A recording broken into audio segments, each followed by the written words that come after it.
কালিমা। আল্লাহ রাসূল বলছেন কোন মুসলিম মুমিন ভাই যদি আরেক ভাইকে কাফের বলে গালি দেয়, যদি ওই ভাই কাফের না হয় তাহলে যে ভাই গালি দিল এই ভাই কাফের হয়ে যাবে। কোন মুমিনের মাঝে যদি আপনি ৯৯টা আলামত পান কুফুরির, আর একটা আলামত যদি পান ঈমানের, তবু এই ভাই মুমিন, এই ভাইকে ভাই হিসেবে পরিচয় দিতে হবে, তাকে কাফের বলা যাবে না। আমার ধর্ম কি মানব জীবনের অপরিহার্য কোনো অনুষঙ্গ, যেটা মানুষের জীবনে মানতেই হবে? খানা ফিল মাদি, এটা তো সুদূর অতীতকালে ছিল। আজকের এই একবিংশ শতাব্দীতে যখন কাদ গায়্যারাল ইলমু ওয়াজহাল হায়াত, বিজ্ঞানের স্পর্শ, পৃথিবীতে 1 ইঞ্চি জায়গা নাই যেখানে বিজ্ঞানের স্পর্শ লাগেনি। এই বিজ্ঞান আসার পরে মানুষ যখন মঙ্গল গ্রহে আবাস, নতুন আবাস তৈরির জন্য স্বপ্ন দেখছে, এই আধুনিক যুগে ধর্মের কি কোনো প্রয়োজন আছে? হালিদ দিন হাজা বা শরিয়া, দিন কি মানবতার জন্য খুব জরুরি কোনো বিষয়? যদি কারো মন চায় তাদাইয়ান, সে ধর্ম পালন করবে। যদি কারো মন চায় সে ইলহাদা, সে ধর্ম পালন করবে না, ধর্ম মানবে না, নাস্তিকতাকে গ্রহণ করবে। উভয়টাই সমান। এটা মিজাজ শাখসি, এটা একান্তই ব্যক্তিগত ব্যাপার। একান্ত যদি প্রয়োজন হয়, ধর্মের প্রয়োজন হয়, তাহলে সেই সপ্তম শতাব্দীতে আরবের উচ্ছৃঙ্খল, বিশৃঙ্খল, যুদ্ধবাজ মানুষের জন্য যে বর্বর ধর্ম এসেছিল, সেই ধর্ম কি আজকের একবিংশ শতাব্দীতে চলতে পারে? ইন্নাল ইসলামা কাদ ইনতাহা আমাত, এই ইসলামের প্রয়োজনীয়তা অনেক আগেই নিঃশেষ হয়ে গেছে, মরে গেছে। অকাদ ইস্তানফাদা আগ্রাদুহু, এই ধর্মের উপযোগিতা আজকের পৃথিবীতে নাই। ইউদা আল আনফি মাতহাফিল আফকার, এই ধর্মকে এখন চিন্তার জাদুঘরে রেখে দাও। এটা হচ্ছে আরেক শ্রেণীর শিক্ষিত মানুষের বক্তব্য। প্রথমটা বলেছিলাম আলেম ওলামা, এক ধরনের শিক্ষিত মানুষের, আমার মতো শিক্ষিত মানুষের বক্তব্য। আবার আপনারা টিভিতে যখন টক শোতে বসেন, তখন আমার দেশের বিশ্ববিদ্যালয়ের অধ্যাপকবৃন্দ, সুশীল সমাজের লোকেরা, মুক্ত বুদ্ধির ব্যক্তিরা যখন কথা বলে, তখন ওনারা ওই কথাগুলো বলেন। এই যে একই জাতির, একই গোষ্ঠীর, একই ধর্মের মানুষ আমরা, এই যে দুইটা গোষ্ঠীকে এই যে মুখোমুখি দাঁড় করালো, এই যে মুখোমুখি দাঁড় করালো, আমার মুখে মাথায় টুপি, মুখে দাড়ি, গায়ে লম্বা জুব্বা, আর আমার ওই ভাই যিনি কথা বলছেন, ওনার মাথায় টুপি নেই, মুখে দাড়ি নেই, গোফ নেই, ক্লিন শেভ করা, উনি একটা ব্লেজার পরানো, একটা টাই পরা। এই যে কালচারাল ডিফারেন্স, উনিও মুসলিম, আমিও মুসলিম, আমিও বাঙালি, উনিও বাঙালি, আমরা একই দেশে জন্ম, একই সমাজে বেড়ে উঠেছি, কিন্তু উনার পোশাক আশাক, চাল চলন, রুচিবোধ, আমার পোশাক আশাক, আমার চাল চলন, রুচিবোধ, আমার চিন্তা চেতনা, উনার চিন্তা চেতনা, আমার বিদ্যা বুদ্ধি আর উনার বিদ্যা বুদ্ধি, এইটার মধ্যে এত তফাৎ কেন তৈরি হলো? কেন হলো? এই তফাৎ কে সৃষ্টি করলো? কবে থেকে সৃষ্টি হলো? কখন থেকে সৃষ্টি হলো? এই ইতিহাসের কাছে আপনাকে আমাকে ফিরে যেতে হবে প্রিয় ভাইরা। আমি আপনাদেরকে আজকে ওই ইতিহাসের কাছে ফিরিয়ে নিয়ে যেতে চাই। আপনারা কি যেতে চান? রাজি আছেন?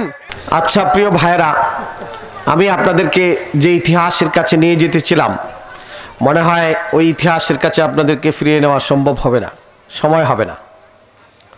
এই দেশে একসময় একমুখী শিক্ষা ব্যবস্থা ছিল, একমুখী শিক্ষা ব্যবস্থা ছিল। সেই ৮ম শতাব্দীতে সোনারগাঁয়ে সবচেয়ে বড় মুহাদ্দিস, ভারত উপমহাদেশের অনেক বড় মুহাদ্দিস শরফুদ্দিন আবু তাওয়ামা রাহমাতুল্লাহি আলাইহি, তিনি সেখানে হাদিসের দর্স এবং তাদরিসের কাজ করতেন।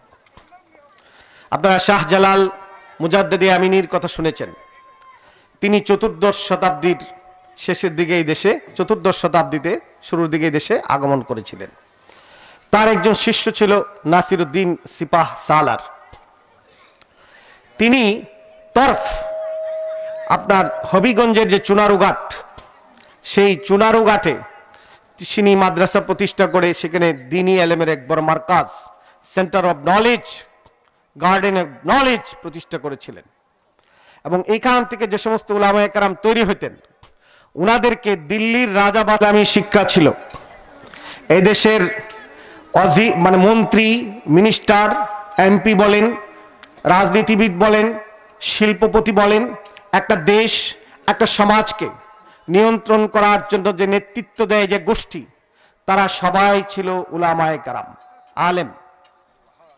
এদেশের কোর্ট এবং কাছারি চলতো কোরআন এবং হাদিসের আইন দ্বারাতে, এবং সেখানে জাস্টিস হিসাবে, বিচারপতি হিসেবে দায়িত্ব পালন করতেন উলামায়ে কেরাম।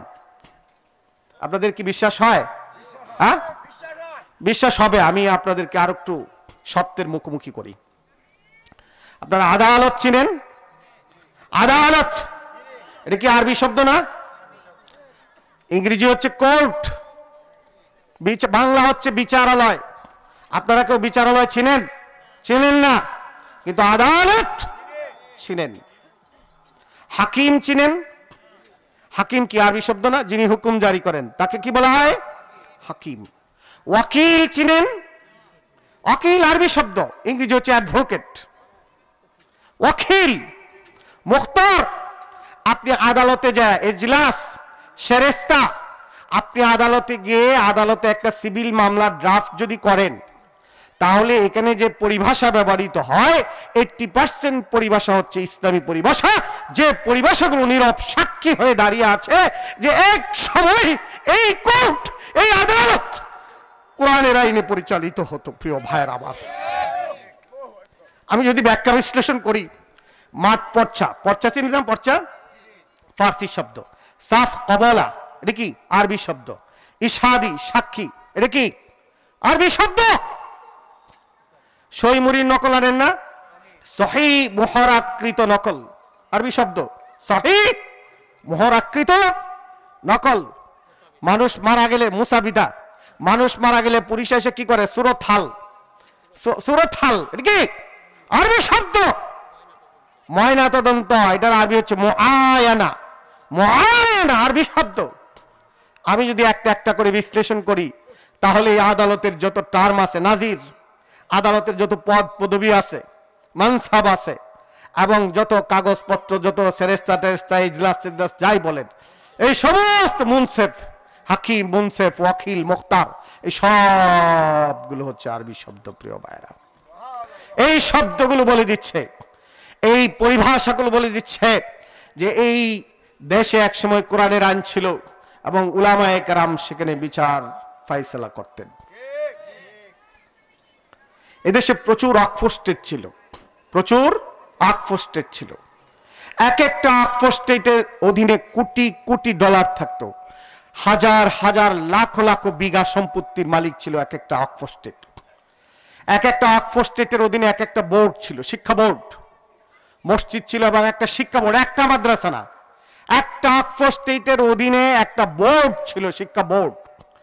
এক একটা ওয়াকফ স্টেট থেকে অসংখ্য অগণিত শত শত হাজার হাজার শিক্ষা প্রতিষ্ঠান পরিচালিত হতো। 1757 সাল পলাশির আমরা কারণে মীর জাফর আলী খানের বিশ্বাসঘাতকতার ফলে বাংলার স্বাধীনতার সূর্য সেদিন অস্তমিত গেল।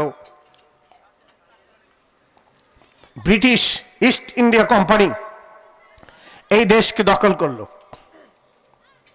এই দেশকে দখল করে সর্বপ্রথম যে কাজটি করল সেটি হচ্ছে, এই যে শিক্ষা ব্যবস্থা চলতো, যে ওয়াকফ স্টেটগুলো ছিল, এই সমস্ত ওয়াকফ স্টেটগুলো তারা বাজেয়াপ্ত করলো, ফরমান জারি করে বাজেয়াপ্ত করে দিল। প্রিয় ভাইয়ের, একজন লেখক বলছেন, এই ইংরেজরা শুধু মুর্শিদাবাদ থেকে যে পরিমাণ সম্পদ লুটপাট করে নিয়ে গেছে, যদি গোটা ইউরোপের সম্পদকে একত্রিত করা হয়, তা যেই পরিমাণ সম্পদ হবে, ঠিক তত পরিমাণ সম্পদ শুধু মুর্শিদাবাদ থেকেই তারা লুটপাট করে নিয়ে গেছে।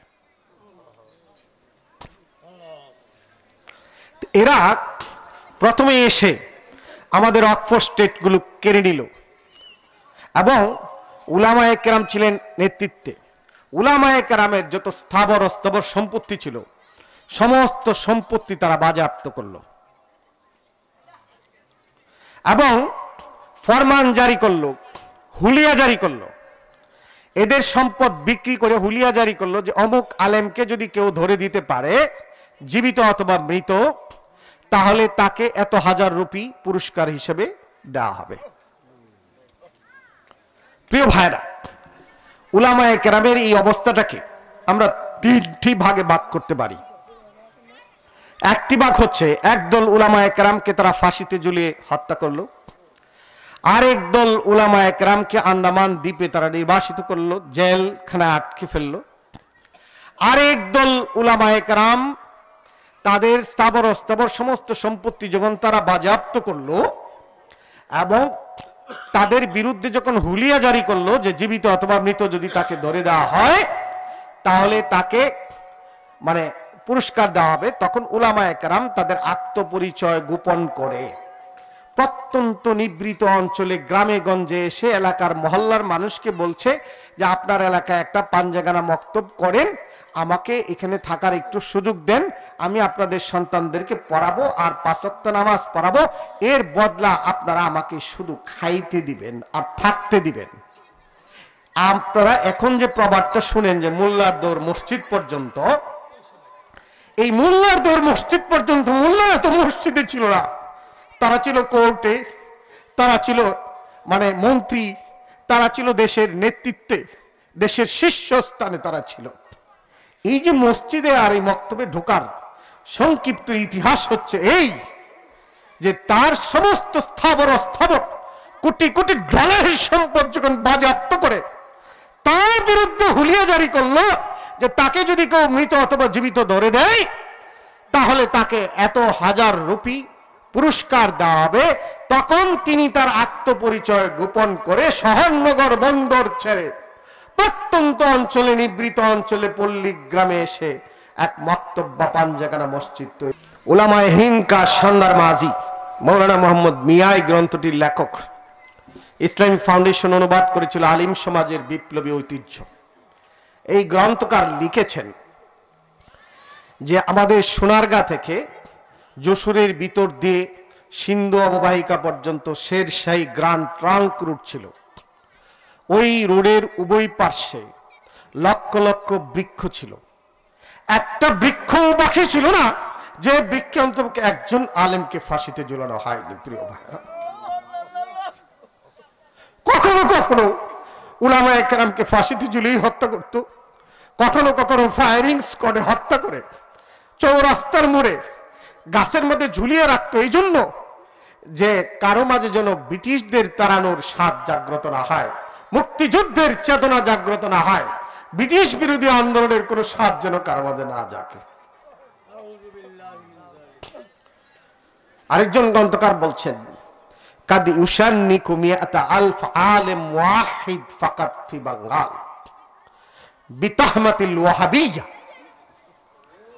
শুধু বাংলা ভাষাভাষী এক করে স্কুল, এই যে লর্ড ব্যাকলির শিক্ষা ব্যবস্থা চালু করে, এই আলিয়া মাদ্রাসা, কওমি মাদ্রাসা, এই বিভিন্ন ধরনের মাদ্রাসা তৈরি করে আজকে এই দেশের মুসলমানদের ভিতরে অনক্ষ এবং পরস্পরকে শত্রুতে পরিণত করলো এবং চিন্তা এবং চেতনার এই যে ব্যবধান যে প্রস্তুত হলো, তৈরি হলো, এটা মূলত ইংরেজদের যে ষড়যন্ত্র, সেই ষড়যন্ত্রের ধারাবাহিকতা এখনো চলছে। জানি না আল্লাহ তাআলা আমাদেরকে তাদের এই ষড়যন্ত্র থেকে কবে নিষ্কৃতি দিবেন।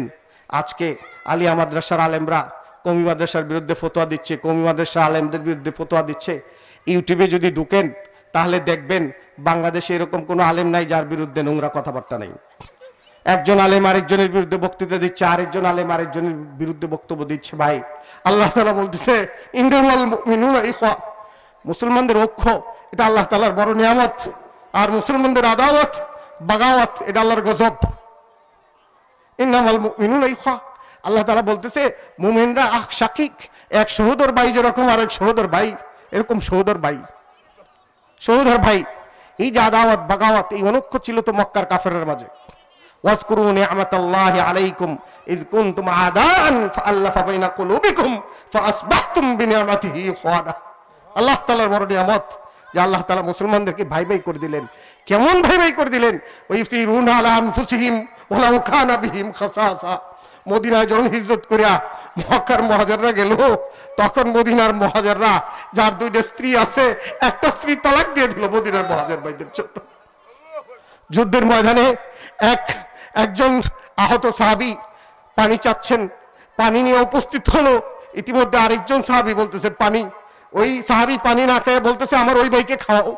ওই ভাই পানি চাচ্ছে, তখন আরেক ভাই পানি চাচ্ছে, তখন ওই ভাইয়ের কাছে গেছে পানি নিয়া। যাইতে যাইতে যে হ্যাঁ ওই ভাই মারা গেছে, ফিরে আসলো দ্বিতীয় ভাইয়ের কাছে, এসে দেখে উনিও দুনিয়া থেকে বিদায় নিয়েছে। ফিরে আসলো প্রথম ভাইয়ের কাছে, তার কাছে সেও দুনিয়া থেকে বিদায় নিয়েছে। এই ছিল উখুওয়াতের নমুনা। মুহাম্মাদুর রাসূলুল্লাহ ওয়াল্লাযীনা মাআহু আশিদ্দাউ আলাল কুফার ওয়া রুহামাউ বাইনাহুম তারাহুম রুকআন সুজদান ইয়াবতাগুনা ফাদদাম মিনাল্লাহি রিদওয়ানা। প্রিয় ভাইরা, মুমিনরা হবে পরস্পর একজনের প্রতি আরেকজন দয়া মায়ানে উপস্থিত হবে। কিন্তু আজকে আমরা এক মুমিন, এক সাধারণ মুমিন তো দূরের কথা, এক আলেম আরেক আলেমের বিরুদ্ধে বিশুদ্ধার করতেছি, নোংরা কথাবার্তা করতেছি, ইফরাত তাফরিত করতেছি, তাকফির করতেছি, কাফের বলে ফতোয়া দিতেছি, ফাসিক বলে ফতোয়া দিতেছি। এই তাফকিক কাফের বলে ফতোয়া দেওয়া প্রিয় ভাই কত ভয়ঙ্কর কথা। আল্লাহ রাসূল বলছেন কোন মুসলিম মুমিন ভাই যদি আরেক ভাইকে কাফের বলে গালি দেয়, যদি ওই ভাই কাফের না হয়, তাহলে যে ভাই গালি দিল এই ভাই কাফের হয়ে যাবে। কোন মুমিনের মাঝে যদি আপনি ৯৯টা আলামত পান কুফুরির, আর একটা আলামত যদি পান ঈমানের, তবু এই ভাই মুমিন, এই ভাইকে ভাই হিসেবে পরিচয় দিতে হবে, তাকে কাফের বলা যাবে না। আমার বক্তব্য শেষ করছি। আসুন আমরা এই ভ্রাতৃত্বের দিকে ফিরে আসি, উখুওয়াতের দিকে ফিরে আসি, এই অনক্ষ থেকে ফিরে আসি। আমরা পরস্পরকে ভাই বলে সম্বোধন করি, একজন আরেকজনকে জড়িয়ে নিই এবং আমাদের কল্যাণের পথে হাঁটে।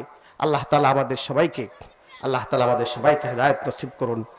আল্লাহ, আবার যদি আপনাদের সাথে কোনো দিন দেখা হয়, তা আমি কোরআনের যে আয়াত তেলাওয়াত করেছিলাম এর ব্যাখ্যা এবং বিশ্লেষণ ইনশাআল্লাহ আপনাদের সামনে উপস্থাপন করব। ওয়া নাহমাদুহু ওয়া নুসাল্লি ওয়া নুসাল্লিম আলা সাইয়্যিদিনা মাওলানা মুহাম্মদ ওয়া আলা আলিহি ওয়া সাহবিহি আজমাইন। আলহামদুলিল্লাহ।